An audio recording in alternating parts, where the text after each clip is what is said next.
सोलापुरात सालार टोळीवर मोक्का अंतर्गत कारवाई. शहरात दहशत माजवणाऱ्या गुन्हेगारांवर पोलिसांचा चाप.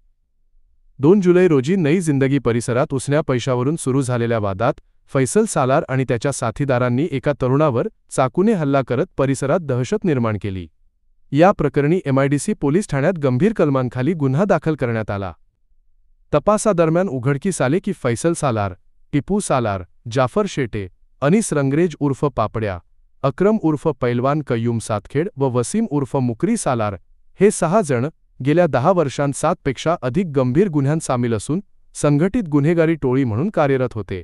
त्यांनी खंडणी, मारहाण, खुनाचा प्रयत्न, धमकी आदी गुन्हे करून परिसरात वर्चस्व निर्माण केल्याचे निष्पन्न झाले. या पार्श्वभूमीवर पोलीस आयुक्त M. राजकुमार यांनी सालार टोळीवर मोक्का MCOKA अंतर्गत कारवाईची मंजुरी दिली. यापुढील तपास सहाय्यक पोलीस आयुक्त गुन्हे राजन माने हे करत आहे.